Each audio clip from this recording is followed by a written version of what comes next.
DNA kizikoze abantu. Ayina omutima genda okebeze. Bw'oba toyina mutima tokebeza. Ayina ssente genda okebeze nga naye oyina n'omutima. Oli mugumu. Kwange bigenda okuva bigenda ku disappointinga. Omusajja kutwala ku DNA yakebeza omwana ne bamujjako n'akogga naye n'akogga n'afa. Naye nze nasooka kwekansolinga nze nagenda ne nkola DNA. Nakebeza abaana bangi. Naye ng'era bangi abatali bange. Naye ng'obadde obaweerera. Kubaddeko ne first born. No, si first born naye gwe mbadde ntwanga first born kubanga abasajja bajja natandika okunkubira amasimu. Naye bituufu. Naye mbalagirira. Ne wandegeya ku haamu wali. Ne bagenda. Naye sofa nakafuna abasajja nga 15 abampa feedback. Oba abampa report kiki bajjeeyo. Naye nga sajja bamiranga myerere. Miranga naawe. Buli atikka Nuuwa n'agenda ataddemu 8. Akomawo alina 2 oba 3. Naye. Ojja kunnalukoola. Nze omu ku basinze okukubwa tiya gaasi mu bayimbi. Abayimbi bonna nno basinga baseesetu. Kati Nalufeenya bankuba tiya gaasi. Eruuka. Wano ojja kunnalukoola nakubya oluyimba olumu saggulira akalulu nga nkozesa miliyoni zange nga 4 mu studio. Nga sizisabye pate oba Nalukoola yennyini. Era sizimusaba nga yatazimpanga. Naye ngattako okukuuma akalulu ke ne bankuba emiggo gy'ati mpaka nakati. Buli kaseera bulengeziddayo okusamba omupiira ogenda okuddayo eko omukyala nga muga nti wano nfa emiggo gikyalinga eno. N'anyiga mukazi we.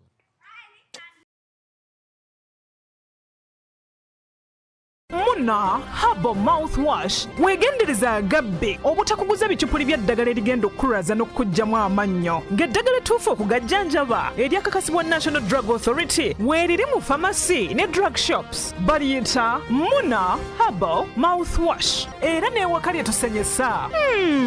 Muna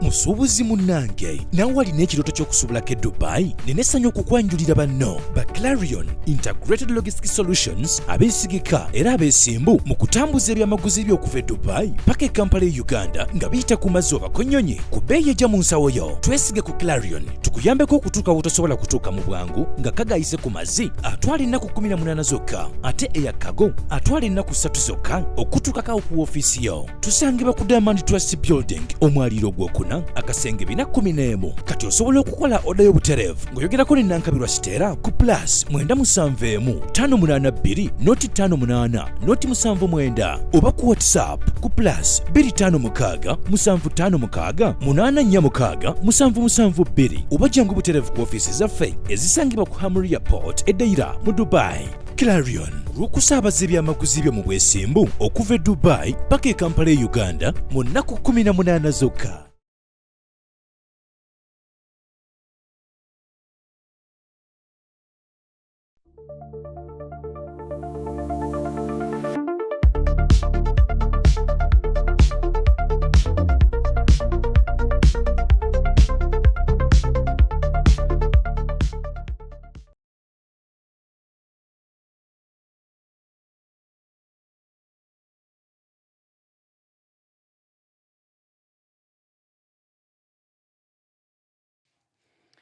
Kale kusema official njagala kubuuzaako yonna gy'osinzira okuba nga ate otulaba oba okuba nga ate otwegasseeko yongera okuba nga osubscribinga ku mukutu guno okusobola okuba nga ate ofuna videos ezifaanaganako bwe ziti. Mugamba mutya? Mwebale okuba nga ate mulaba mwebale nnyo mwebalire ddala. Kale muzikirize mbere nga bategeezaako okuba naffe Rosemary Beddings. Rosemary Beddings batunda bya mu kisenge. Ogenda basanga Kasubi otuka ku bitaala vote ng'agenda e Namungono ojja kuba nga obasangawo. Ate ne Nankulabye weebali nga ku hotel Havana ojja okuba nga ate obasanga. Ennamba z'essimu ku screen okwo kweziri. Balina ebintu byonna bye weetaaga eby'omu kisenge, blanketi, pillowcases, masuuka byonna byagala ekisenge kirabika bulungi babirina. Ate nga bakutegeeza nti gwali ebweru w'eggwanga osootekayo akasenteko mpola mpola then n'obeera nga ate bwe biggwayo osobola genda n'onoona ebintu oba n'otuma omuntu wo n'abeera ng'ate abikunonera. So banoonyeeko ekyo kibeera nga kikutambulira ddala bulungi.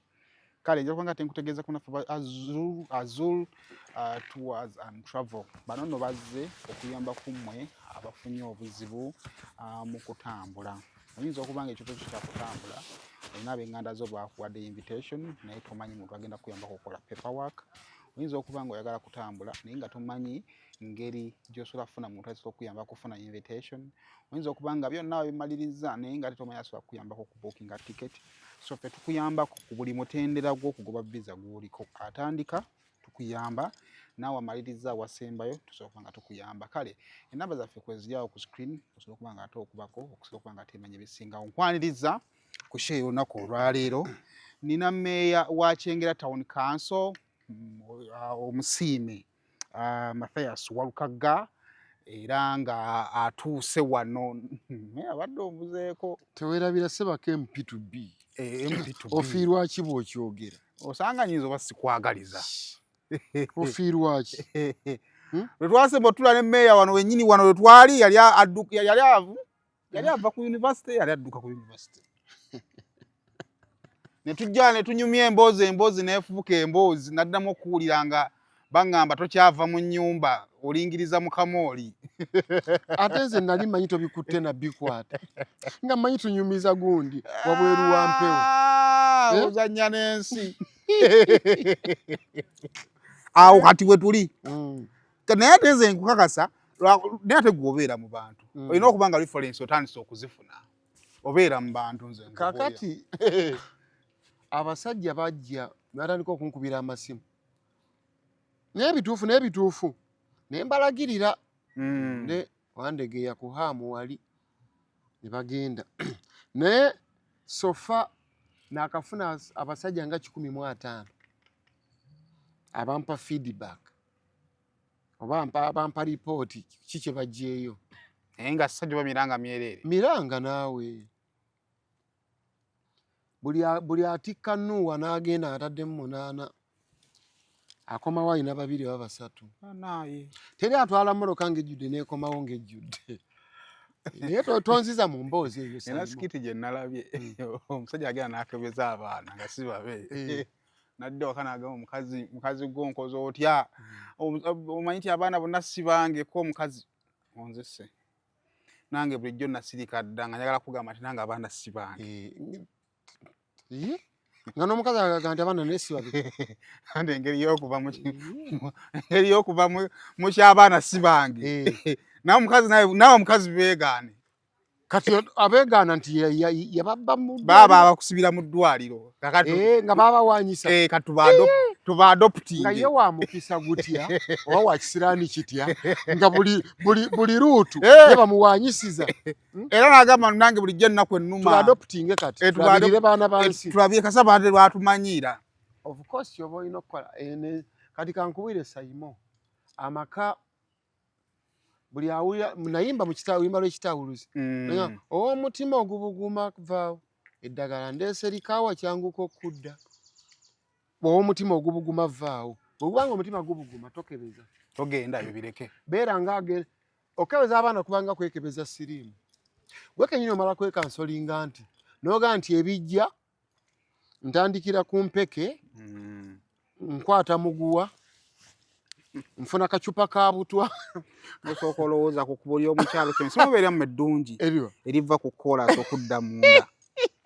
Eriweta mpaka ekinyonyi n'olirowooza n'ogamba n'olowooza ku mpewo olumwetera okufa n'ogamba kikofiiro yalina oluyimba lwe yayimba nti okufa si kyangu okufa si ne bw'oba weebule batindigga ne batuukayo ng'ofudde. Naye okukyuka badde balabe gye bakunyugunya teri akikola osanga babale nti ng'ofudde bonna bajja mu kuziika. Naye bamala okuziika babanga abagambye omugenzi bwali bamukwano gwo alikyuka nadda. Oba kyali wange oba wamerawo olusenke oba wali watyo babasizi baamulya. Kasa tumala okukumaliriza nga ffe tukomawo nga tukuba olwali lwaffe ate ng'olwali tuzimbira ku ggwe. Naye tekirina kiyinza kukyuka. Nze mbeera awo olumu ne ndowooza nti oba nze bwe ndiba nga ntuusizanga okufuba kati nga bw'ogamba ng'abantu abawonera Kaguwa ng'omuntu oba emmotoka bwegwa ne muwonamu abamu nali nguddeko mu mmotoka emirundi 3 nga nze mpona nga nvaako siriiko yadde awanuubuse nga naakajja okuyimba emmotoka eyasooka yadde akamunye yali ya kiragala yatukubaawo bayitawo Kigoogwa ku Bombo Road awo manyiyo kuli waffe Kigoogwa yeevulungula emirundi 4 bweti neetembako omwana omuyita Tamale wali awo tuyimba naye yamusalasala omukono omulala bamuyita Najjuuko Proscovia omwala oyo muyimbi yamusalasala waliwo omwana omuto yamuyita Makembi kati nze navaamu siriiko yadde kati nze Sayimo kankubuye navaamu nga siriiko yadde akagundi konna akakulubuse era ntera nnyo binyumiza Ssebunya mugamba ndiba nkola gundi ne Sayimo nja bimunyumizaako nga sina wakulubuseeko n'awamu nga tulinaako kye bayita lubale ne baŋŋamba kati gwe ogenda okufa kuba muntu wafuna akisire ago mafumira genda okulaba enkeera nzirawo neekeera emirundi giri 3 endala yagwa muweete era twali mu kuyimba bwe neevuna era ne tugweyo wansi nenyiga pe yanyiga era navaamu sikoze eki kati neebaza Katonda naye olumu mbeerawo n'endowooza ebyeki oba byakijega oba okufa kutuusa Katonda ntuusiza obudde bufa awo kunze kwalikyusa ekirowoozo nti okufa kankugyewo mu nsi oba nange alindeka alinkubya omuzinga fantasiyo ffenna tujja kufa naye kati kali wali katumaliza mmeya kati wano kireeta mu sayidi ya bukulembeze olowooza bizibu ki kubanga teri kintu kibeera nga tekirina kizibu kikireeta ng'omukulembeze kati saa zino twogera naawe tetukyayogera na muntu twogera ku muntu asobola okubaako eppeesa lyanyiga okubaako ekyetutereeza mu society omukazi akeera bukezi ku makya n'afuna bbaawe ng'amwagala ne bazaala abaana 2 mwana owookusatu n'atandika obbatobeka walina obba waliwo ekizibu ewabeera ekizibu mu maka oba omuwala najja mu bufumbo nga zze n'olubutera wabaawo ekizibu oba najja nga tazze na lubuto naye kyoba olina okumanya ti oyo omukazi gw'owasizza tomugye bwanda eri mu kigo ky'abasisita olina okumusanga ng'alina gwabadde naye batandise okufuna mu misunderstandings naye fule tebannaba kuseparatinga akyagamba nti oba ono anaatereeza awo desperately waafunira abasama be basinga okugira mu mbeera awo mu busobero awo basinga okuyingirirawo najja amusuubiza ensi n'eggulu ngenda kutwala mu America ngenda kutwala wa kati omukazi tasooka kuteera ddala ono gwabadde naye gwakyankanye naye agamba n'oli ayinza okunjiwa ayinza obba muyo abasajja bayaayi kanninye wano ne wano kati mu mbeera eyo okubanga ono akyamukozesa n'ono waafunira olubuto unknowingly tamanya ani nannyinirwo embeera eyo ebireeta nnyo wano mu bapya abayingira aba new entrants abayingira obufumbo abapya kati ate wali ku bakadde ababaddemu ng'asooka n'azaala omwana wa mwami n'owokubiri wa mwami owookusatu aba bafunyemu obutali gundi domestic gundi misunderstanding awo domestic violence etandise okwevuma naliyo natwala ono ku poliisi biki kakati awo omukazi watandikira okugamba nti bba wange yaluzinga loyalty gyendi yafunayo abala baŋŋamba alina gundi wali atunda omwenge ne gundi oli wa mobile money nange kankole ki mukwesasuza waafunira omulala era naye n'afuna olubuto awo lwatamanya ani nannyini ate ba abakazi bwe banyiiga teyesasuza ku omu Sayimo yamukwana n'agaana Sayimo kyakinga kangese Sayimo gye kanaakwatira gye kanaakwatira kati awo n'abeeranga na 3-4 tamanyi kubanga waliwo omukwano gwange yannyumiza yalina omwana awakanga waliwo omwami amukayanira mwana wange sajja n'akebeza omwana nga kituufu siwuwe n'ayita oli nti owaayo omwana gwokalina bulijjo nkizudde si wange wuwo n'oli n'agenda akebeza adde akayana naye bw'akebeza ate nga naye siwuwe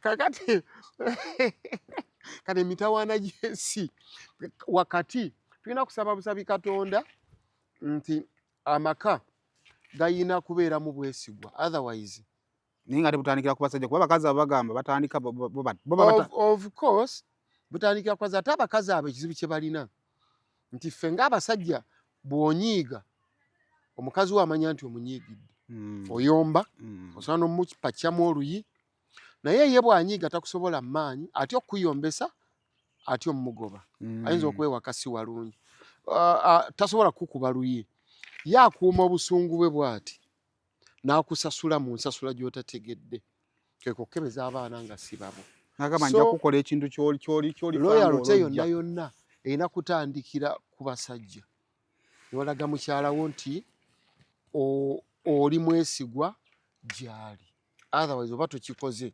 babakazi ensasula yaabwe ebeera silent naye nga okwatako n'emikono ebiri abaganda kye bagamba nti ejjobyo olitenda kuwooma naye liddira ate mu mutwe gwe anti ejjobyo engeri gye limulisa ebyeru olirya wano n'ogamba liwoma erikamala kati bweweza emyaka nga 45 nokanga omutwe gweruse otandika okufuna envi n'olyoka omanya bye wali engeri gy'osasuddwa abakazi be basasula nga jjobyo kale meya asanyusa okulaba bigenda bitya muwa mu ndongo then kati gy'oli mu bukulembeze politically soka tandikire mu then wabona ebyokusoma soka tandikire mu ndongo katono nnyo bitambula bitya ndongo etambula bulungi kubanga nze omu ku bayimbi ndooza mu Uganda abasinga okuba ne bookings nga ngamba bugambi yes nga ngamba buuza Sebunya manager wange wa Kampala ate mbako ne manager w'ekibiina eno mu byalo naye nti bagenda okuba nga tetulinawo etambula bulungi tekkanga ebyo bivulu emikolo n'ebivulu byonna bitambulira wamu era n'obikwasaganya bulungi bulya anti kati nze kyenkola sikwata ssente we sijja kukola era abamu bamanyi okututimba ng'ate tebaatu approaching yowulira abantu nga tetwagenzeyo tetwabimanya nakwira simu lisamukaga otuuka wano kunziwwa wano tukasande kozi nga sibimanyi nga mukwano gwe yakola olukujjukujju awo alowooza ng'egyo oli mu politics eno oli free wonna wakutimbira ojja kubaawo ebitabo wasemba wano ng'oli ku St. Lawrence osoma nali ku mwaka gusooka kati omwaka ogwokubiri nagwo nagumazeeko kya maintaininze first class degree nkola Bachelor of Public Administration and Management ne internship nagimaze obadde ogikolerawo of course internship nagikoledde ku Kyengera Town Council nga supervisor wange town clerk yennyini olw'ensonga nti public admin gyenkola ye office yennyini mwentudde public administration lwaki batokyusa mukono ogenda n'ofeesinga new challenge kuba town clerk okay ye wa technical era you're his boss of a sort aba akusupervisinga bulungi nnyo kubanga ate nze supervision gye bankozeeko ate nze mbadde supervisinga n'abaana nze nkozesa abaana internship abasinga obungi abaana abakoze gundi abakoze mu Diddi abakoze politics nga ate bajja abakoze public admin eyo nga bajja Kyengera Town Council ate nga nze supervisor so kinyangwidde nti byensomye ate mbadde mbi practicinga bulungi nnyo so kibadde olabira dda nagenda mu kintu kyentegeera obulungi kitambudde bulungi okay tugenda mu bukulembeze wasinga ennyingo ndowooza ekisooka waliwo bingi byenjagala okwogerako nimbadde nsaba tutandikire wano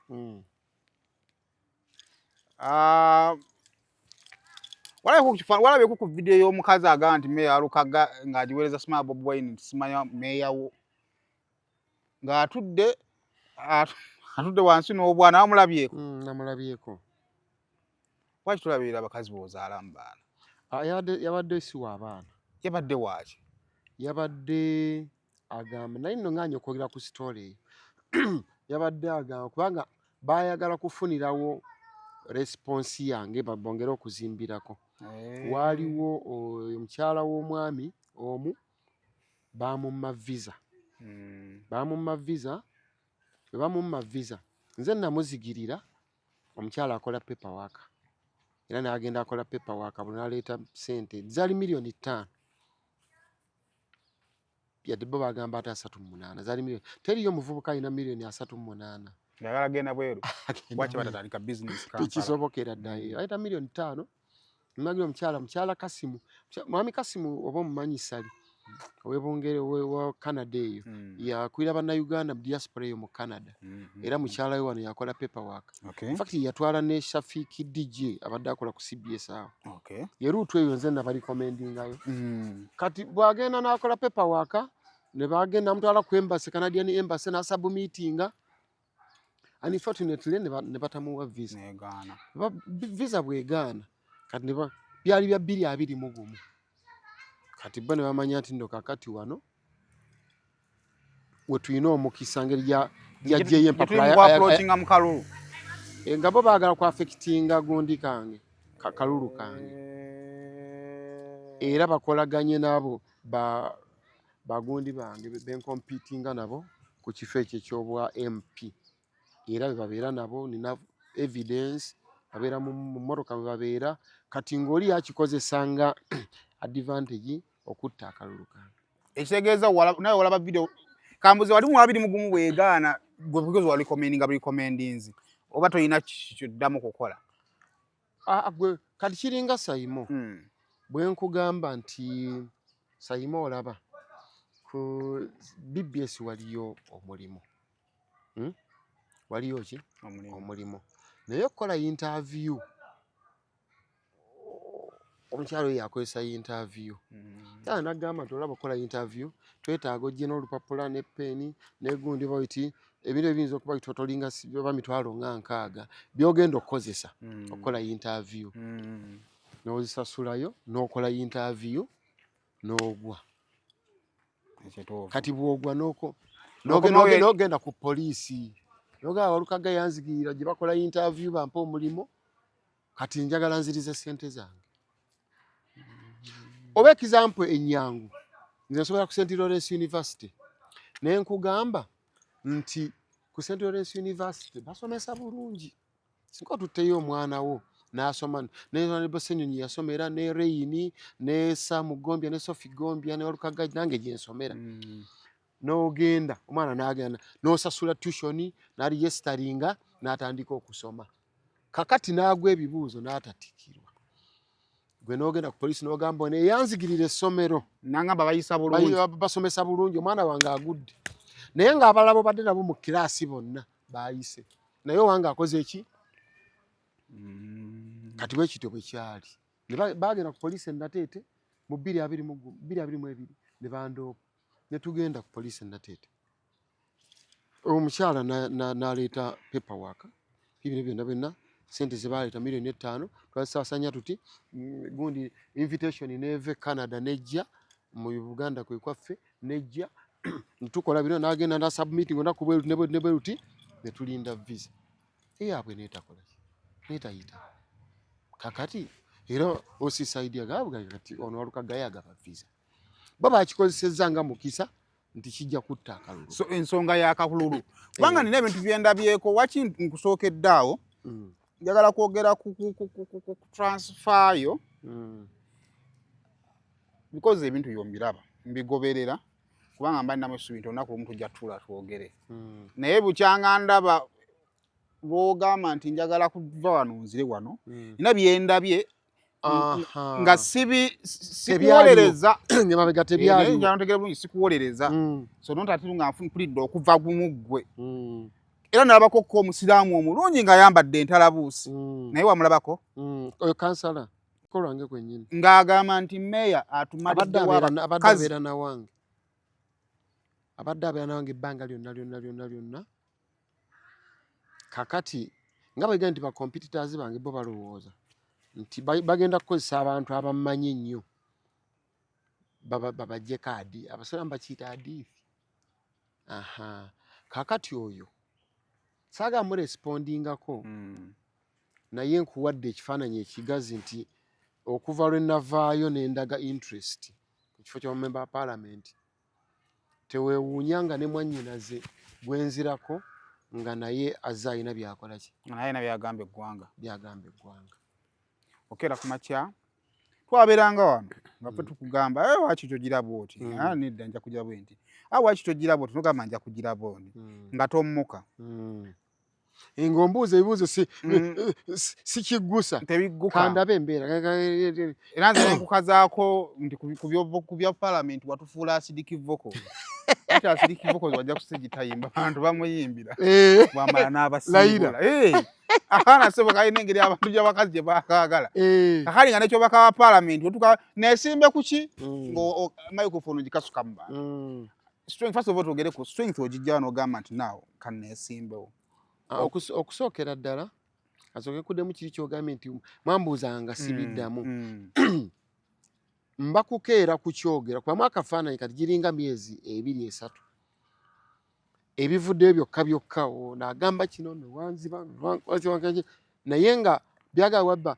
myaka waliwo nno n'omwami yankubidde awo nanga nti mu 2004 si gye myaka 21 wagaana okuyimba ewange namugayibwana gundi emyaka 21 nga natandika okuyimba nti ye wagaana okuyimba nemugamba nti waliwo akalagaana nti nasoboza ku mulyango shona ogaana ogenda nga sente zimpe mbwane bulijjo emyaka 21 kyali wange obaddengawa sente ziri mmeka tayogera nanyina ngamba ziringa 800 naye kati bwe mbala abalamu nemugamba twenoonyeeko naye noonyeza akaki akalagaano nti si waliwo akalagaano yali vabo gundi agreement kanoyo osobola omulaba nga naye azze muki mu kamera kati wano ombuuzizza nava ku ki ekituufu kiri nti nze ndi wa National Unity Platform njagala nnyo National Unity Platform ne core values za National Unity Platform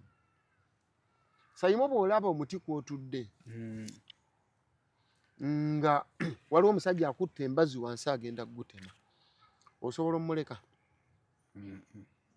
olina okulwana olabe nti nno omuti ogwo tegugwa kuba naawe ogenda kugwiramu okole kuba naawe oli waggulu oli wamu kubagenda okugwasula omuti nawe n'akusuulirako sijja kumenya linnya lya muntu ti gundi oba gundi naye abantu bangi nnyo abazuula National Unity Platform bwe batuuse eyo ne bava ku core values za party tebakya respectinga party tebakya respectinga president bagamba kino bagamba kino ndowooza abantu abasinga ensi ebamanyi manyi nne enkola yange nga nti entale nnyingi zitawaanya I don't want to mention them buli wobikkula woyogera erinnya ly'omuntu olwo lutalo naye lufuuka lutalo kiringa corruption when you fight corruption fights back kati newala nnyo okumentioninga amannya g'abantu wabula National Unity Platform olw'okuba njagala nnyo gwe muti kwentudde sobola kukkiriza nga ndaba abatema omuti ogwo kwe ŋŋenda oggwira nange ngwiramu ne bwe mba ndi meeya nfiiramu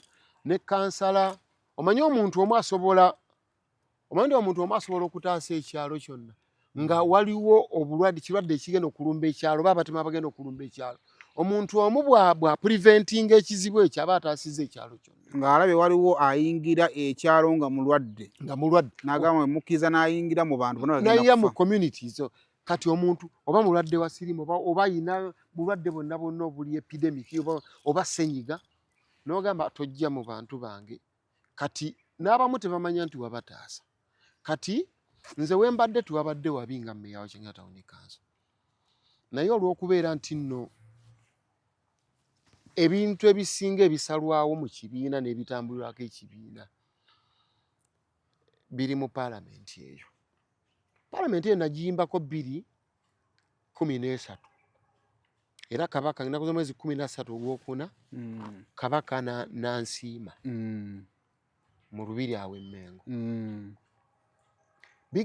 nayimba mutuliddemu olukwa ebiyenje byammwe muli ku ntoli z'ababata abalonda enkola y'ekiryanguzi bubakeeredde kasita okali adda kyemmanyi kadda dda eyo mesagi yali nkulu bwe yatuuka kabaka n'agamba mesagi etuuse leero ebintu bye mbadde nnyimba okubiyimpurimentinga singa mba ndaba benyimbira nga mbalabula temusaanidde kukola kino ne basigala nga bakikola buno bwe budde okujja mbyeteere mu nkola bagamba kati kankubuulire ekyandeese mu paalamenti kulaba nti nno nzizaawo ekitiibwa kya National Unity Platform kibadde kivuddewo Anti Saimo kankubuulire nti wali ofiiriddwako omuntu ewammwe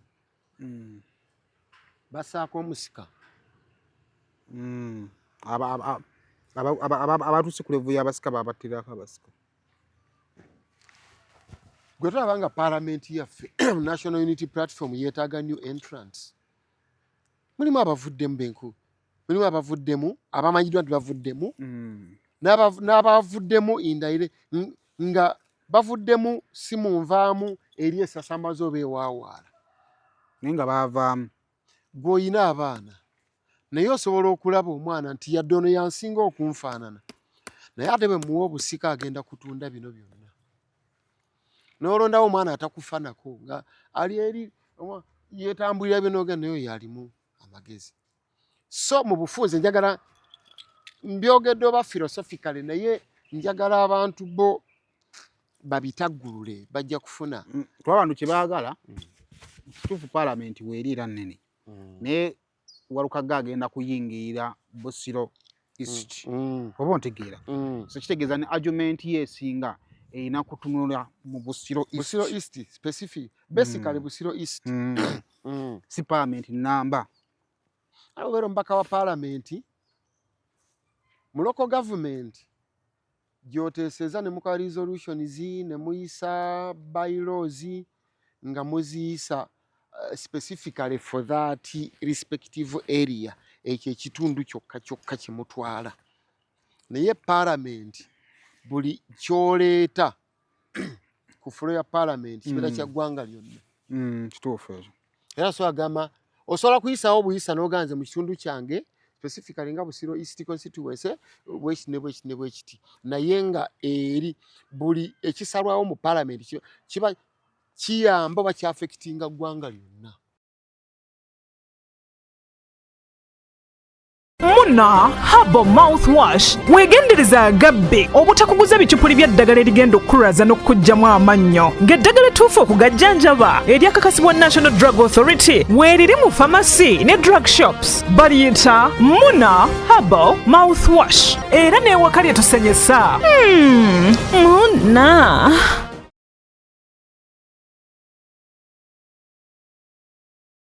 Mu nsi ey'ennyambala n'enzikiriza we bikwataganira Hijab Nation ejaguza okwewaayo kw'abakyala abasiraamu mu by'ennyambala. Abakyala muli b'amaanyi, mulina obusobozi, muli balungi ate bakozi nnyo. Twegatteko olw'okugenda mu maaso n'ennyambala mu kulyowa emyoyo, enkulaakulana n'okuzzaamu amaanyi mu by'obulamu. Jangu wezzeemu amaanyi ositule n'abalala tusanyukire wamu okoleze omumuligo nga 23 ogw'omunaana 2025 ku Thobani Center omwaliro ogwokubiri okuva ku ssaawa 6 ez'emisana okutuuka ku ssaawa 2 ez'akawungeezi. Okuyingira $5,000 gyokka ne $2,000,000 emmeeza ey'abantu 8. Jjukira buli nnusu eyamba. Hijab Nation, empowering Muslim women. Biwagiddwa Mimi's Glamour Palace, Right Now, Print Creations, E-Corp, Juice Sanctuary, Mami Gadgets, Flory Flower World, Jeje Sounds, wamu ne Rashida Veils and Makeup.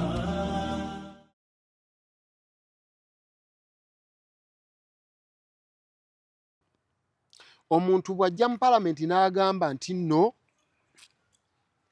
ffe tusapootinze okugikwata age limit tugiggyeewo ekyo akireeta abeera ogu kyafekitinga ggwanga lyonna si constituency ye kuba kyalibadde kikola mu constituency ye yokka age limit yayita nekosa eggwanga lyonna term limit eyakireeta yakosa ggwanga lyonna coffee bill yakosa ggwanga lyonna UPDF Act erimu gundi court martial ekosa ggwanga lyonna and all those bills ziyise mu parliament na the people we take to be the intelligent ones, the educated ones, the bachi nga gyebali ziyita bakola ki webali nga gyebali niwatabaawo yadde kye bakola yajja kubuuza bandikoze ekikale kati gwe paalamenti giyingire ku olwo lunaku Coffee Amendment Bill lwe yasomerwa neeyisibwa wandikoze eki numbers Robert tozirina. Kyagulanyi Ssentamu president wa NUP bwe yayingira mu parliament yali akimanyi bulungi nti biyita. But as an individual yalaga ensi nti nno sibadde supportive ku kino era nkoze kino era ensi yamanya ekya the whole world felt his presence in the parliament. There are some member of parliament nga gye bali bills ne ziyita nga n'abantu tebategere nti ono oba yabaddemu oba teyabaddemu. But when you're not supportive, at least lagawo nti nno nze sibadde supportive ku kino. Teyazinga mikono, engumi yanyooka, kola ki era yagenda ku record. Oba nfuna kye nkugamba. Nkutegeera. Omufunya bulungi, ekibuuzo nkizeemu bulungi. Nga bw'okinzizeemu naye oli ajja Ebunze bwantu ye answer gye naye oli ajja kugamba university nga tusoma. It's not necessary nti nno mwenna muyina kwansalinga the same way. Makyazi lecturer gw'omunnyonnyodde nga bw'okitegeera naye gyakutegeera n'agamba nti wano bulemi kuggusa wano naye idea agiina mu ki. Oli ajja kugamba nti byonna bikolebwa. Twalabako waliwo bateeka liki baaleeta osanga ogenga Latigo yali Odongo Oto kata akule mu luggi lwa parliament ne byonna bigenda okukolebwa tugenda okumaliriza nga etteeka lyerimu era liyise. Anti kye nkugamba nti liyita kubeera loyo eri party. Anti omuntu wagenda okubuuliza Kinyerere constituency kyeri awo luddawa Kinyerere Nyendo Mukungu gye ndimu Olwanyendo Mukungwe opposition kale gwe kaleko nososanga walukagayagala kujja Busiro East naye ng'ewaabwe gyava waliyo WNRM. Era ne mu kujja kuba meya wano eyaliwo WNRM gwe najjawo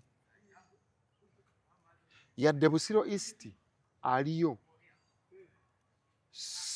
siwa NRM sikina alina kaadi yaffe ya NUP naye waliwo kyenkugambye nti core values. When someone runs away from the core values of the party, nze kyenkugambye sisobola kukkiriza muntu atema muti kwentudde. So are you saying that waliwo abaka ba parliament byomanyi I told you Montandi I don't want to mention their names naye osobola okubategeera ng'omugezi nti wano pate emabegako yagamba nti all NUP members of parliament bonna balina okusayininga censure motion to impeach the commissioners who had got involved into corruption. Okijjukira bulungi. Some of them signed, others didn't. So kati nze nawe nsobola okulaba sayimo bw'aba tasayininze ddala akyali loyo eri party. Core values akyalina discipline eri party. Akyali reliable eri party. Nze core values za party.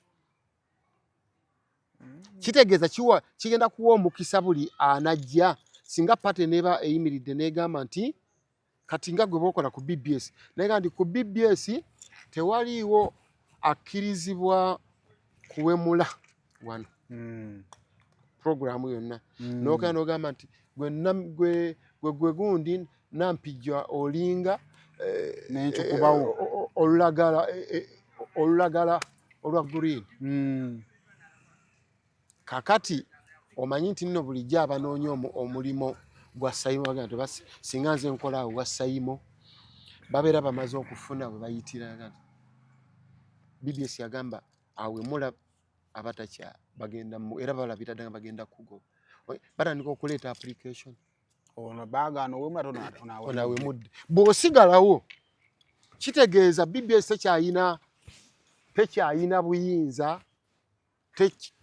tekkirizibwa nga management kugaana mukozi yenna kukola kyayagala kubanga ono bwe twagaana ono yakikola nga yasigalawo nga teyagobwa olwo buli omu aba agenda kukola kyayagala.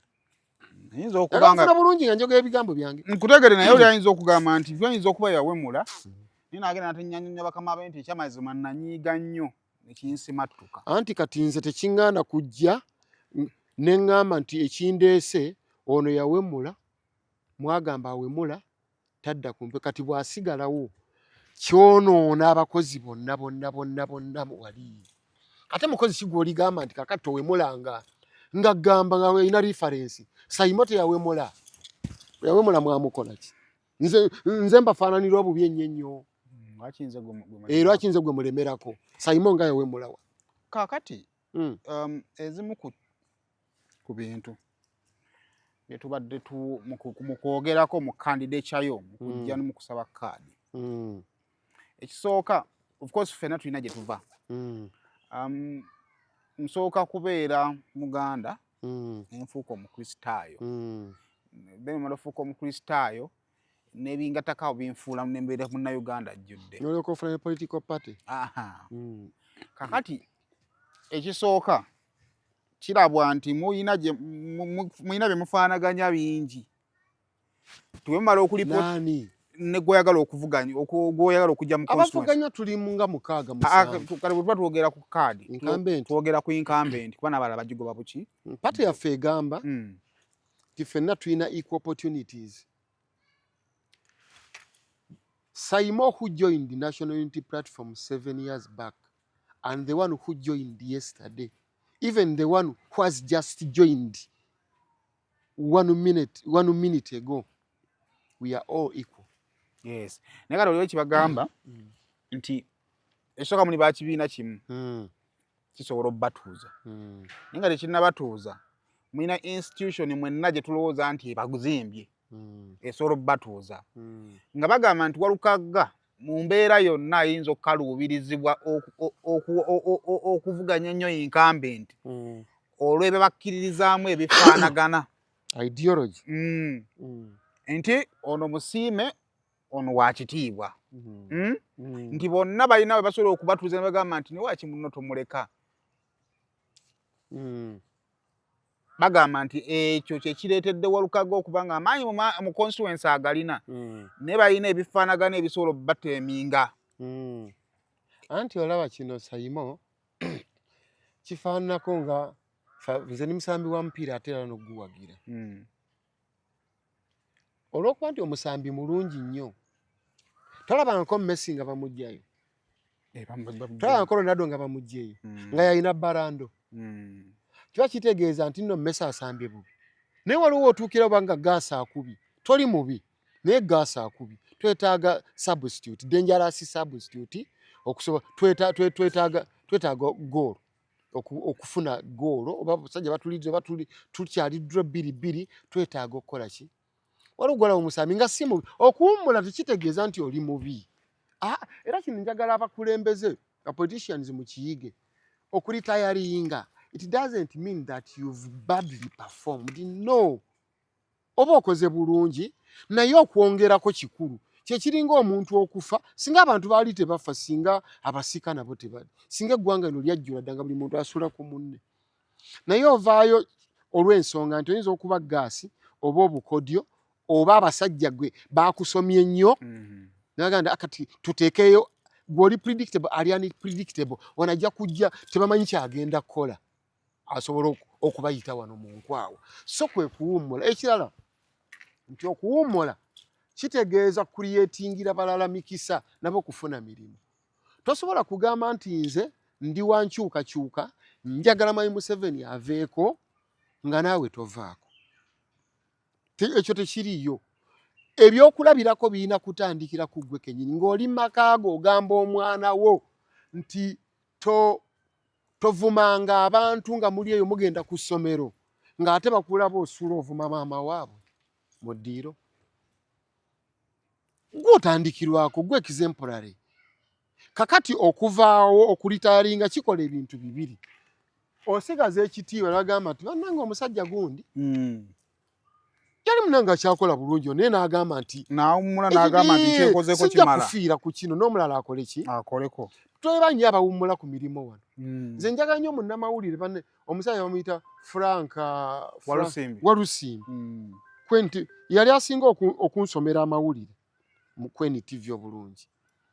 Mba ndi awo nga nasooka kulaba ku social media ndowooza bino by'abaana banoonya likes. Nga yawummudde ne mukubira essimu kwanyumira nnyo ennyimba zange. bwe lwimba lwenfulumya alina okumpeeza n'agamba wabula baaba wataddemu layini kati n'abalala bayigire okwo nti owummula there is another life after politics toso ate politics gundi yagamba oyo omusajja bamuyita Pierre Olumumba baba yali speaker wa parliament ya Kenya yagamba no matter how good you are, no matter how educated you are, no matter how intelligent you are, if you stay for too long you spoil it. Ne bw'obanga oli muyigiriza otya, oli mugezi otya, oli mulungi otya, ebintu bw'olwako obyonoona. Era abantu abasinga overstay ereesa obuzibu.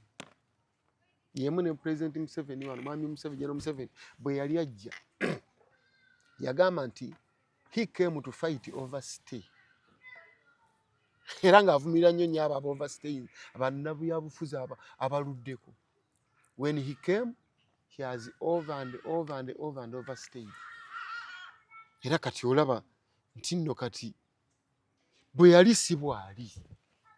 So mu bufunze twagalize nze kulembedde ekisanja kimu ku Kyenga Town Council. Era abantu bagamba wandi baddodde ekisanja ekyokubiri tokoze bubi. Anti wulira Town Council tewaliwo mmotoka yonna yadde enfu. Nguze mmotoka nnya ezikola emirimu eza garbage, collecting garbage, ezisoloza emisolo. Ate ne sivuga ku mmotoka ya Town Council liko namba myufu. Bameya bonna ze bavuga za myufu. Nasanga tewaliwo gaali yadde kutuusa empagi nguze pikipiki mukaaga ezikola emirimu. Nsanze tewali kizimbe ofiisi buli awo butyo buyumbayumba bwe buti. Temwalina kizimbe? Benyiga. Pulaani yaliwo? Pulaani yaliwo. Ng'abantu bali munaana bali mu kagundi kamu bwe kati karumu kamu inginiya yenyiga wano ni nzimbi administration block mu myaka ena ewedde erina offices 100. Nasanga tewaliwo bita nga emisango giringa emisango munde mu Black Sports battirayo abantu. Nguze ebitaala ngenda mbigaba mu byalo. Nasanga ng'ekikulu ekiri awo ekibba ttaka ng'abantu ne ku ttaala basenda ettaka ku ttadooba. Neŋŋaano konnayivinga n'abo balandigula basi ne mbalwanyisa bulwanyisa ne nfuna olutalo lwabwe finale ne mbawangula. Kyenga Town Council omala omwaka nga temulimu bagamba nti bane wange basenda. Na receiving ng'emisango 15 buli lunaku. Ene Seguku basenda, ene Katereke basenda, Nabbingo basenda, kati ng'obula nga nziruka ne poliisi oba ove ne bakwesa nti ate abayano ne babano n'ogenda ne tukwata be tukutte n'ensala amagezi ne bamanya nti kati wano wo tewakyaliwo ddiiro omukulu. Era okubba ettaka ku kitundu omukulembeze yaba akyagadde aliko. Bw'oba tokyagadde tebabba. Tekisobola kubaawo. Ekyo n'ekikwaki n'ekigoba. So nentuukiriza ebigambo byange bye nali nzija najja ne slogan egamba nti one term Mandela style. Ku posta kwe kiri. One term. Obadde okyambuuza ansa kati. Eno kyekiddiramu ddala byonna byombuuzizza. One term Mandela style. Nti I'm going to serve for only one term. Like Mandela did in South Africa. Ne mu parliament wote? Mu parliament sinnaba kugiko. Mu parliament nzize na serve and go. Wano yalimu eno badde one term. One term Mandela style. Mu parliament nzija na serve and go. Weerezaako oveewo n'abalala bakole ki? Lwaki omanyi n'okuweereza kusinziira ne capacity. Ekyamazima sinawulira nnyo bakwemulugunyaako local government on how you've served. Naye waliwo abagamba nti kituufu mu local government kubanga mukulembeze mulungi asobola okukuuma wamu abantu be. Tetuliddeko ku nkiiko zo nga bwe ziyiika oba ntegera ekyo nekiyinza okuba kiraga obukulembeze obulungi. Ate oba n'obukulembeze obulungi mu local government n'okuweereza kuba kuki kwangu. Abantu kyebava bagamba nti asigala awo waasobola okuweereza abantu ku ground kubanga eri mu parliament omulimu gw'omubaka wa parliament ogukulembera kusunsula kulambika nsonga ate bye bisinga obwangu. Kati ne bagamba nti bwe tukolamu bwe tuti ate awo bakukolamu mbu bwe bati. Bwe tukolamu bwe tuti kiki kyotegeeza? Bakuteeka ku minzaani gwe ne incumbent mbu kagendako mu bbanga. Anti wulira, there is no school which teaches experience. There is no school of experience. experience bagifunira ku mulimo. Teri yazalibwa nga alina experience. Bw'omala senior 6 ng'ogimaze naba bakuwa ebibuuzo bya university awo tosobola biyita. But when you enter the university, when you get there, you get oriented. Otandika okusoma n'omanya environment, then era baleeta ebibuuzo obitta. Ne bw'obeera mugezi otya kankubuulire. Nze mbadde mu local government nga bagenda ku university nga mbikola bukozi wano ng'omuntu akozesa obwongo nga sibiinaako bukugu.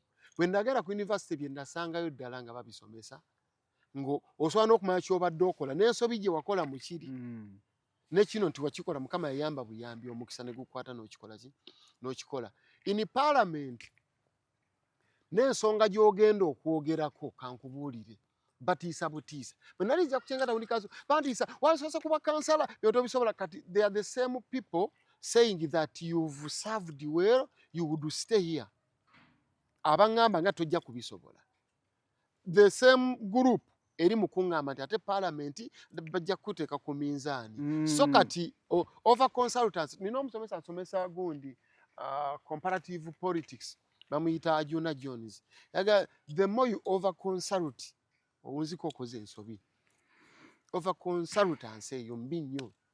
So kati parliament badde ekyagamba kyogenda okuteesa ku floor ya parliament oba waimaze n'okiyitamu n'olaba ne speaker n'akuwa n'olunaku nti goli wa mwezi gujja ogenda kwogera ku kino na kino. Bwe mba nsobola okuyiya oluyimba lwesirowooza nga nti nno nduyise namu nina lwe ndusoma ku lupapula nendeeta ebintu from nowhere ng'oluyimba lwa ddakiika 89. How can you say that I can fail okupresentinga issue z'eggwanga oba eza Busiro ku floor ya parliament in less than 1 or 2 minutes? Meya kyogamba ebintu by'okulambisa enkenzongo obigeraageranyiriza n'omuziki nga bagamba byawukanira ddala. Ate byawukana biringana byakusoma. Kati kankubuulire ebya parliament oyina kujja in council sittings whereby you transplant the resolutions, the issues from the local council sittings to the floor of parliament. Byotwala byangu nnyo kiringa nze kutuma nti ntwalira ssente zino mu banka oba okoze nnyo okusinga yazipakasa ogozitwalayo butwazi. Ne parliament issues z'abantu eno z'otwala ku floor ya parliament. Ne kijja ne bagamba waliwo etteeka gye twagala okuyisa abantu twagala kuyisa kino mbunzi walukaganza atategeera nnyo wenkoledde ku bizibu bya local government gw'osobola okweta n'ogamba nti njagala tuyise etteeka lino nga linyigiriza abantu mbuno sisobola gamba nti nno sikwata muzindaalo microphone neŋŋamba nze siri supportive kyo nenkuwa n'ensonga ti singa eneba kiyisirwa ne bwe kiti kireeta obuzibu bwe buti ne bwe buti. Ekyo kyenkana oluyimba obuwanvu. Wano mu kuyiya we wali obwonge nnyo. Abagamba oluyimba n'ekigambo kimu kikola oluyimba.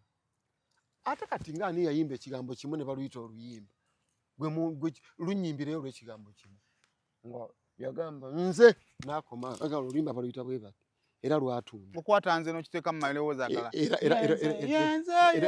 Era lwatunda. Bannange yenze. Taliiyo.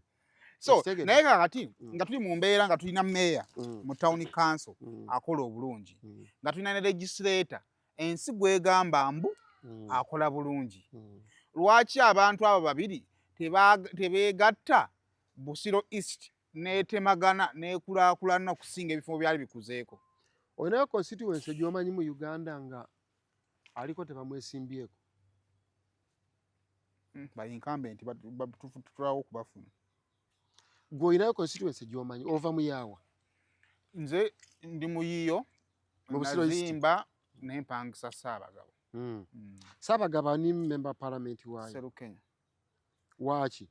Wanuupu. Twali bamwesimbyeko? Akalaba basatu kati. Kyokka wakisanja eki? Serukenya, this is his first term.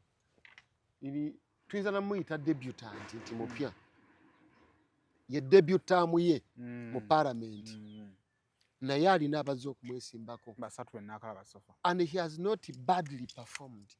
He is one of the best performers omanyi performance teri mu parliament yokka ne ku ground abamu tebakola ki mkituufu you can be a era good performer in parliament esalagana neeyo osobola okubeera performer mulungi mu parliament you can speak good English osobola okukola ki but on ground nga toliiko era yensonga lwaki National Unity Platform yagambye nti ground contributinga 60% omuntu agenda okuweebwa kaadi baali badde bagamba parliament nti ya 60%. Ssegiriinya wano y'omu ku bakulembeze buli omu gwakaabira. Ssegiriinya yali tamanyi bulungi kwogera Luzungu. Ate nze you cannot compare me to Ssegiriinya kubanga nze amwe graduate. Ssegiriinya baali n'ebitabo babibuusabuusa nti ate simanya alabika tiyagira biziki okitegedde. Nze buli omu akimanyi bulungi nnyo. Osomye emisana nga buli omu alaba nti naddayo n'ensoma n'ennyinga ya university nga buli omu alaba era ne politics musomye bulungi nnyo era you can speak good English ne bongamba nti tulwogerere omwezi mulamba bana bala bagenda batiisa butiisa bantu kubanga nze for the last 20 years over 23 years nga ndi mu music I've been airing out composing singing gamba enyimba nga zifulumya mu Luganda so there was no need of speaking English kubanga enyimba mu Luganda era yensonga lwaki very many people thought nti oba oli awo nali saasoma and that gundi Robert Kyagulanyi Ssentamu mu president nze I came to know that he can speak good English nga amaze kujoininga politics nali nkimanyi nti kale yasoma naye nga bwe tuba tuyimba simuliranko ng'alukola ki ng'alugera nenga ne mu nnyimba aluteekamu era nga naye mbadde mbuteekamu mu nnyimba naye nti atudde ayogera Lungereza nga nali sikola ki era singa nali ndondera hani so kyenjagala okugamba nti mu politics waliyo gwe bateesimbako kankubuulire tekiriyo so gye kitandikira nti mu byobufuzi buli omu yeesimbawo ate buli omu aba n'ensonga ze zikola ki ate era okugezesa emikisa nakyo si kibi naye nze nti mu kino kyendiko ndi wanjawulo nkuumye ekigambo kyange era mabegakawo nga sinaba ate kuvaayo kugamba nti nzija ku member wa parliament kubanga people came to know that I've decided to contest for the position of the member of parliament the day I submitted the papers, the interest forms, Kitebe. That's when people came to know, amaliridde akoze ki? Azze. Ne wali bakyali deputy for. Kakati bo baali tebakimanyiiko yadde naka. Kati nga basiiba baŋŋamba. Bwe wali ojja wagamba one term Mandela style. Katulaba oba okituukiriza. Kati bwe nakituukiriza aye ne kibakuba enkyuko nti sajja tufudde omusajja akoze eki be babadde baŋŋamba tuukiriza ekigambo kyo nkituukiriza ate kati kibafuukidde obuzibu be bali awe batasalawo naye nze nsalawo era nze sitya kugwa oba kukola ki makyazi ntuukiriza ekigambo kye nakola ki kati ate obuzibu bwe tujjidde one term Mandela style kirungi kati nzize na serve and go okay kati ekibuuzo era ekirimu obuzibu nti wano wozze ekisooka nti wali tukizenya kukkiriza nti kaadi y'obwa meeya obadde ogirina kati ozze ku kaadi eyina y'enkambe kyogamba emmere ogaba emala kulema olwo obeera ogaba emmere omala kulya nokkuta eremye n'olyoka oyita abantu aye newewaana ti bannange mbawadde nze ndi mugabi sirya nzekka emala kulema siwe kyandibadde naye kakati ekibuuzo nti kati wano wozze ndowooza abavudde benalakalaba abamanyi bali basatu bwe mwagala kaadi singa bagikumma one term servant go Mandela style ogenda gikolera kinga ate bakugambye nti wali wansi wo wakyaliwo kati nze enkola gye baakoze mu Nuupu bavudde bagenda kuva wansi kubanga luli waggulu wabaddeyo bwe basooka waggulu parliamentary gundi level ng'omuntu bw'agwa wali akamyufu ng'agamba kengudde wano kanzire ku LC5 bwagwa ku LC5 kangende ku LC3 kati baavudde wansi bwe tubeera mu local government wali kye tuyita up bottom approach ne bottom up approach nti bottom up approach ova wansi you ogenda wansi to really get to know what people need baagala ki n'ogenda ng'oyambuka naye kati bavudde wansi nga baveetinga kansala owa wano owedde LC3 awedde LC5 awedde palamenti yesembayo kati bw'ogwali akamyufu eyaligenda kanze ku LC5 osanga yaggwa dda bamuteekawo awo waggwa kakati bwe mba sifunye kaadi mba mpumula buwummuzi politics nga nkivuddemu confidence ogijje watu nga nkivuddemu kitegeeza mube wakisa abantu balowooza nti nno balina abantu bonna bannabyabufuzi mu nsi wano gw'oli munnabyabufuzi tolya tovuga emmotoka abaana bo tebasoma abasuubuzi bannabyabufuzi si bagagga bannabyabufuzi basinga abasuubuzi obugagga bakumma kaadi ekisooka kyensooka okubuuza olina 100% trust mu vetting committee ate njiinamu bagenda kumbuuza bibuuzo ne gurawundi njirina ekisooka confidence gijja ku gurawundi nti abatuuze abantu bennyini abalonzi nze be bansaba bandimi ne baŋŋamba jangu katonda fe abakristu katonda tojja kulaba katonda nga zeyeesimbye awo agamba nti sayimo genda zuukuka kati ogende osaba omulimu ku BBS bagenda gukuwa gwokeera ku makya n'ogenda n'osaba omulimu n'ogezesa emirimu bwe batagukuwa era sayimo oza abasabe gwe wasaba nabo bawaako gwe abalabe bataawa bafu tebalya kakati nange nze nina confidence mu balonzi nti gurawundi njirina ne vetting gundi tiimu naye ejja kunvetinga nayo erabe oba nsa bagatte obubonero 60% ku ground ne 40% mu vetting bagatte bwe naaba nga nze empangudde bampe kaadi bana ate bampadde kaadi kyogera no muzindaalo nze sobola kujja independent nze simanyi yo mulonzi ali independent era the same thing kyensaba abo benvuganya nabo nti bwoba toweereddwa kaadi naawe wummula tojja independent oli waddembe okuneegattako mbeere mabega oba obutanneegattako kubanga ekyo kyo kuba kusalawo eyo right ogirina naye okujja independent kyoba tokola kubanga nange bwe mba sigifunye sisobola kukikola wange wenzija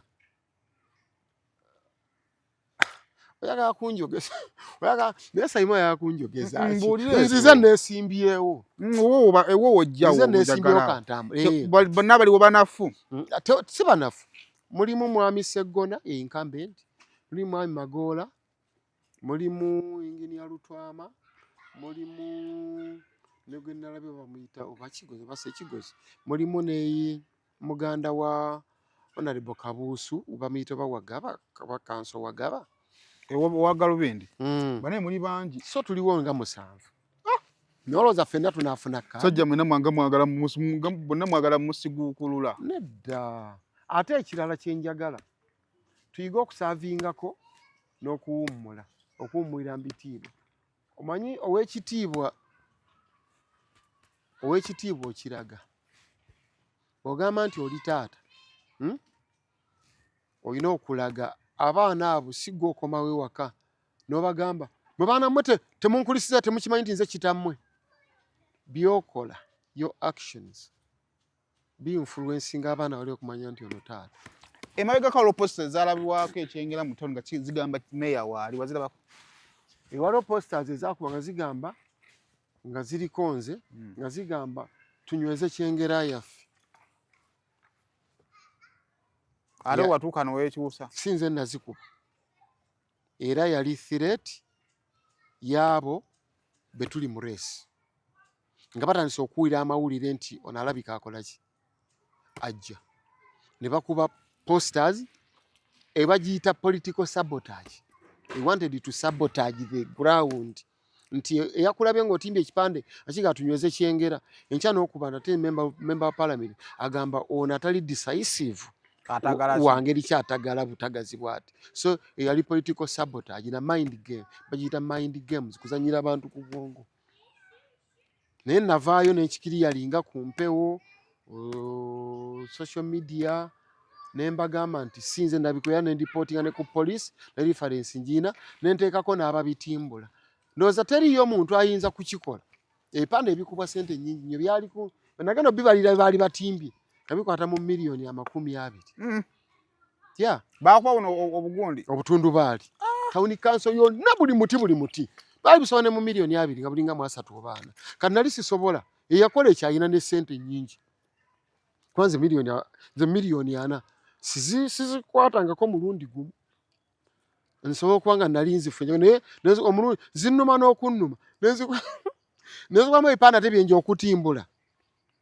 Banga meno process mulimu harmonization. Nze wange tekinnabaayo. Temuna harmonizinga konna na muntu yenna. Sinafuna kasimu konna kaŋŋamba kwa harmonizinga nange sina gwe naakakubidde nga mmusaba harmonization. Singa wandyagadde kwa harmonizinga. Naali badde nkubye essimu nga nagwe benkubidde nti harmonizinga. Oza tekyetaagisa. Kyetaagisa naye nze si kyetaaga. Singa oweebwa omukisa n'obuuzi bw'ekibuuzo nti kadi weba tekuweereddwa. Kubasigadde mu lwesi wandyagadde bagiwaana. Singa kadi batempeereddwa. Anti mbeera nga bribe nze kati ambanguliridde akakiiko k'okulonda. Nenkagamba nti muwe gundi. Nga kibuuzo kifulumye. Nti kakati kale gwe obusobozi bwonna obutuwadde. Naye bw'otunula ba candidate abalimu. Olowooza singa laba tukuwadde kaadi. Tulondereyo omuntu. Nga naye wajja okulonda. Singa nga nali nga njagala nagwe njagala bagiwe saalize. Nze njagala ogifuna naye bwe mba sigifunye nga ndekera akakiiko k'okulonda kasalewo aniko asaanidde. Nze ku lwange mpulira nga nze nsaanidde era nze neeyagaliza. Sisobola kujja mu kintu ate kyesseekakasa kyembuusabuusa. Nze neeyagaliza kaadi wabula bwe mba sigifunye sisobola gamba nti ne bagiwe gundi kubanga what if I recommend someone n'atuuka eyo n'aperforminga bubi nnyo oba n'alya mu pato olukwe yeegatta nga bwe walaba Kagabo. I don't fear to mention his name kubanga ensi yonna kiri evident nti kati n'aperforming ne bangamba nti gwe recommendinga ono. So kandekera akakiiko k'okulonda ne kasalawo ani asaanidde. So either akakiiko kawagwe oba keerondera. Kawanze akakiiko njagala kawenze oba kalonde. Tekakuyingiza mu bizibu byako. Tekanyingiza mu veti. Siri mu vetting team. Batwadde ku ssente zaagonda. Anyi? Nga meya. Sikoze ki? Watuwa ku ssente gundi akakiiko kawonale bali mwezi watuwa ku ssente. Sente naleeta miliyoni 3. Sintono. Nawaayo miliyoni 3. Anti nze mu local government gwe tomanyi bizibu biriyo na sente ze tufuna. Era mu local government sente zisinga mbadde nzijja mu ndongo zempa abantu. Mpadde abakyala entandikwa balinga mu 7 kati. Mbayo emitwalo 5 mbongera mu bubizinesi bwabwe. Abookya kasooli abafumba caayi. Kasitajja. Ne mugamba weetaaga sente nga mmeka okubeera empowered ka business ko. Tisinga nfuna ye 3 nga muwaayo 5. Kula yinza okusanga sirina ne mugamba n'ekivulu ekasanda naye jangu ku Monday nga maze okukola ku Sunday era bwajja ngamba era list yonna tugirina. Ekirala nti kwensinzira okuba nti nno nze mpulira nga pate erina ejja kuntunulamu bya kaadi nga priority nti nze bamemba ba parliament bonna abanuupu bonna abazeko ebisanja 3 ebimeka ekimu ebibiri bonna mbakoledde campaign mu Uganda yonna nga nkozesa ennyimba zaabwe bako parliament bonna nga bampita ngenda mbakolera abaagwa n'abataagwa. Oyagala bakusiime ulira nkulaga ebimu ku byensinziira kuba bakubuuza nti kiki kyokoledde pate. Okay. Nze gwolaba mbadde royo eri party sizitibako mu disciplinary committee mu bayimbi bonna abalingira politics nze zekka atayokyangako ngaboga nti nkoze statement eri contrary kwebyo party byekkiririzaamu waliwo even before joining politics waliwo project eyagiyitibwa tubonga naawe saalya sente toli mutubonga naawe saalimu enegwa oludde ng'oli political saalimu ne bampita baŋŋamba jangu mu luyimba muno oteekemu layini tubonga naawe ne mbagamba okujjako nga munzikiriza neteekamu nti abantu bakoowu ne baŋŋamba genda omulama tuli kugumu tubonga naani ne president bwe bangoba ne ŋŋamba ekigambo kye mbatenga okuteeka mu luli nti abantu bakoowu beetaaga kyona kyona kino oba the only gift you can give to the Ugandans is to retire ne babiŋŋaana nze kujja n'enkola oluyimba olwange olulamba nti abantu bakoowu nga nzira mu lwabo ne lukwatayo nnyo n'ennyimba liifali yali bbiro ba 16 amwayi Besigye nze nalaba ng'awangudde bamubbi liifali n'ennyimba bakoowu paalamenti yaffe nyimbye ennyimba nnyingi nnyo eza revolution ziringa 40 era nze muyimbi asinga ennyimba ezo n'oluyimba nasookerako Uganda esaana kuviira naye nga luli political by then I was 17 years 1997 ng'oluyimba luli political nkulaga nti nzize ntambulira muki mu politics mwami olodi w'ekibuga eryasuluka bonna nze mbakoledde campaign onfuna bulungi wano jjo kunnalukoola nze omu kubasinza okukubwa tiya gas mu bayimbi bonna nno basinga baseesetu kati nalufeenya bankuba tiya gas eruuka wano jjo kunnalukoola nakubya oluyimba olumusagulira akalulu nga nkozesa miliyoni zange nga 4 mu studio nga sizisabye pate oba nalukoola yennyini era sizimusaba nga yatazimpanga nengattako okukuuma akalulu ke ne bankuba emiggo gyati mpaka nakati buli kaseera bulengeziddayo okusamba omupiira ogenda okuddayo eko omukyala nga muga nti wano nfa emiggo gikyalinga eno n'anyiga mukazi we oba nfuna kyeggamba I've attended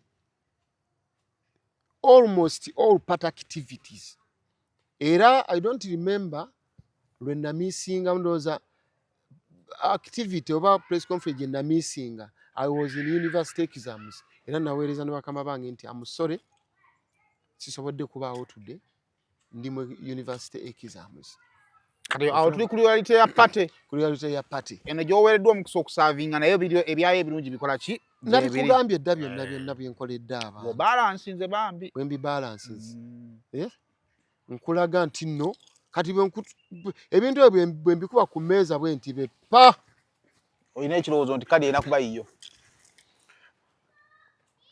nti kakati kankubuulire kati tuli mu kwana muwala ku kyalo asinga obulungi buli omu azze ne manifesito ye n'ebyogenda omukolera ate n'omuwa ne CV yo nti nayagala gundi namuyisa bwenne naye n'agitunula abaasooka yabayisa bw'ati kamuwa omukisa kale bannaaye wali ogedde nogaa nti olina ssente tuli mu kumaliriza atugambye pateri bwetaaga okubaawo nekoneka ssente okufuna kaadi tekuyise emyaganya gy'engalo National Unity Platform tetunda kaadi tebakulimba mpulira bibyo kubanza siri kati anti nkugamba bino get it from the horse's mouth nze ndi insider kwa nze ndi national coordinator mu sector art and entertainment which have predominantly well done kwekyo nkikoze eggwanga lyonna litalaze bonna gonna derukayo lulinali kiboga lulinali hoyima buli abeetaaga okusitulira akalulu kaabwe kaba National Unity Platform National Unity Platform nkikoze nga sisasulwa kati in return ndaba nga nange nsaana nsasulweko nere badde mukulembeze ndi mukulembeze era sigala naye tugenda tulinnya amadaala era ndi appreciative bulungi nnyo so mu bufunze byebyo byenyinza terite kaadi si yakutunda National Unity Platform era tewavangayo omuntu yenna ayina n'akulimba nti baali bamuguziza kaadi aleete risiiti kubanga guza akuwa receipt. Obuguzi buba receipt kubanga oyo agiguze yali badde ayina ne mandate kati egamba nti nze kali ayina gulangule sigitunda kujjako muddemu muginguleko mulyoke mugiwe omulala mumala lwaki oguze kibeera kiba kifuuse your own property kati muginguleko nga bwe nagigula muddemu mugiguze omulala. National Unity Platform tetunda oyo propaganda. Fe abasomye political science bw'osoma government and politics, African politics, ezo ze principles, characteristics ezo. Propaganda yesookera ddala. Propaganda ejja kumulamwa. Gezaako kulaga bali nti wano tewaliiwo bwenkanya.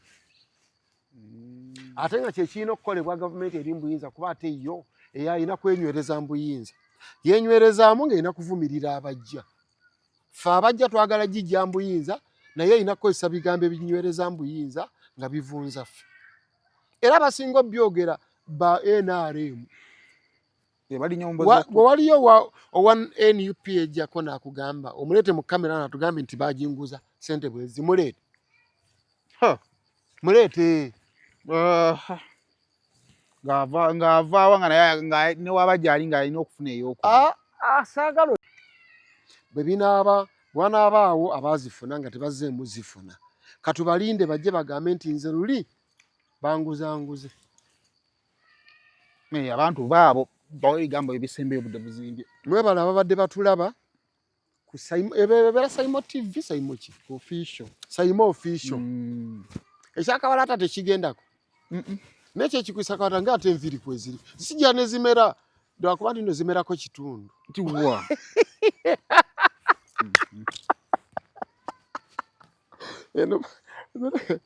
Nesirako omuntu wa kitundu, omutwe gwa kitundu. Kati Saimo bw'ogenda ndabanga atandise wano. Ntandise wano. Kusinziira ku omanyize ndi consultant wa biwalata mu ggwanga. Neebakirawo nnyo. Ate ogenda kukola ng'ekyagundi Dr. Bosa Kibinyo. Bosa waawa. Owebonezi. Kiri eno. Kyo kirya kiva amabega. Ntino kite what are you insinuating? Bweddewo kawakebere wano. Kivudde eno nkoto. Nze ne taata yakirina era kino. Kibinyo ekyo. Si kibi. Sina kiwara kipala. Kibi ng'okimeze ku myaka mito nga 2. Naye kati ndi 47 gy'emyaka wekimerera. Kati gwe akyali mu 30 something ng'okutuka ekiwalaata tugamba ki? Kakati malirize ofunze mwebale kutulaba bannabusiro nziramu bagumya nti nazze ekituufu nazirabye nazisanzeeko mu Wakiso Town Council nazirabye mu Myuka Mende Emesenga Town Council ze gombolanye zikola Busiro East so nene ku muntu omutono naye nze ndi star wa ggwanga lyonna. Monna ngenda mu America n'ennyimba ne basasula. Canada, Bungereza. Kati oyinza okugamba omuntu ate ayimba e Bungereza nga musasulire Canada, South Africa, Germany mbw ate Busiro yenene. Busiro ekuleme. Ate Busiro yenene. Kyogamba Uganda sina we siyimbye. Buli we ntuuka bammanyi. Ate Busiro we batammanyi. So ebeera nnene nnyo ku muntu omutono. Kati nze Busiro ntono nnyo ku nze. Mba neetaaga kunnyongerako. Era okiraga neetaaga kunnyongerako nti olaba ebiseera ebisinga siba ate mu Busiro ngenda nenyimbira ab'ebusoga ab'egindi nsitula akalulu k'ehoima ak'egindi era ndi wa ggwanga lyonna. Bannabusiro nazze, if I'm interested by you the voters of Busiro East constituency together with my party, if my party gives me that flag neziyanga flag bearer ngenda bakulembera bulungi. Ngawe mbakoledde ku Kyenga Town Council. Abagamba gombola amala gabadde gajja busira gabeera ku mikutu. Singa naffe ogobye oti ababbi b'ettaka naffe singa otuyamba n'ogyeno. Sigenda kuva ku mulamwa. Ate ngenda kusigala nga ndi muntu wa wansi. Kwanza seegulumizangako. Ndi sita naye Saimo kimanyi seegulumizangako. Ondaba wali kabalaza katunywa obuugi. I wouldn't be there kubanga ndi sita. Okubeera obubeezi sita. Abaana nno bakubaana oluyimba lumu n'otamulabako. Nemugamba n'oyo omwana yayimba n'oluyimba mu Uganda mwali nga talina waalabika tayagala bantu kumulaba ye sita. Naye nze mbeera everywhere. Nsobola okufuna ebirowoozo by'abantu. Bw'otabeera mu bantu tolina bw'otegeera bye balowooza. yali tamala emirundi eyo yagamba mbu weggalira mu mmotoka tolina gy'ojja mawulire. Amawulire tebagakolera munda. Ate oba ogaddewo emmoroka ekunyumiza ki? Amawulire gava mu bantu. So yakusigala nga ndi nammwe, nja kujja mu council settings nsobole okujjangayo ebirowoozo, nja kubeera nga nsobola kubanga abasinga bagamba bakapa parliament mbu bo omulimu gwabwe kuyisa amateeka mu parliament, kugenda kukola oversight government programs, kubeera ba overseers, to see whether the taxpayers money has done what is supposed to do. Naye si waliwo ekijja ng'omuntu n'ogamba Saimo, nze si buvunaanyizibwa bwange gwe okuyambako mukazi wo nga alwadde, gwe olina omulabirira. Naye singa musanga nga oli mukwano gwe nga Saimo toyina ssente, naye nga Saimo abirigaago mukyala wo kyabuntu, nange omubaka wa paalamenti okujja n'ennyambako abantu ng'ekkubo bbi, nange akangula ebigoma 2 ekkubo tulikole, kyabuntu si eloro yange kuba eloro ya local government. Naye eri nfunayo ssente gye bansindika neziyambayamba kati nange wempitira sirina kyenvaako. Nze byensuubira okukola ebyo abantu nziyembayambeko ku bizibu byabwe, nguudo si nze ndina ozikola, naye bwe ndaba awabi bwe mbeera mu kanso ne mpulira bakansala be baleese baleezinze tewaffe busaawule ekkubo bbi, ate ne mu Nakabuge ekkubo bbi ne mu Lukwanga tingangula ebigoma 10 balikole ng'eryo gamba omubaka waffe atukoledde kino. So ebyo mbisuubira okubikola kubanga ssente mba nzirina, ate nze nnyumirwa nnyo okuyambako abantu abali mu mbeera embi. So nja kukola bingi nnyo mu bufunze, ndowooza emboozi tebankadde. Kale mwe tweyanzeege katulinde okusunsula abawakiso bamaliriza wiiki eno okugenda mu veti. Namwe mugenda ku vetingibwa mweno wiiki oba agenda kuddamu ate babayitemu abaka paalamenti tutandika ng'ennaku z'omwezi 2 mpaka 27. Vetting lwetandika. Katulinde tumanya around this time tuyinza okufunayoko nga bwe kyabadde wakana Kambaata meya ng'agamba nzikiriza nzizeeyo nga bameya bakkiriza omulekera. Ebifaanagane tusobola birindirira kubanga ebintu bitambula butambuzi, naye kyensinza okwagalamu ye spirit ya Sijja independent. Nze kyensinza okulaba, this is my observation, abantu bagenda mu systems batakkiririzaamu. Okugenda wansi wa platform gyotakkiririzaamu kibi nnyo kubanga platform esobola okukolawo okusalawo okusobola okusaanyaawo. Buli lwokkiriza ndi mbadde mu Katuliki kati nsiramuse, kkiriza nti mbusiraamu tebali mbizi. Kalaga otuuka n'ogamba nti tekisoboka nze nzizeeyo ku mbizi yange ebadde empoomera oba tokyali musiraamu. Genda owulirira environment egenda okufevaringa. Genda muntu gwokkiririzaamu so that ne bw'anaakuwabula ng'osobola okukkiririzaamu nti waayo yankoze eki yampabudde. Mbere mbeere bulungi mweraba.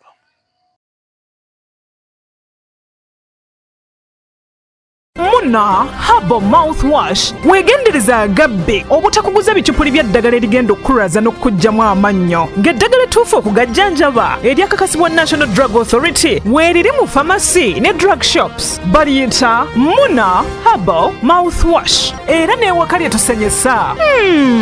Muna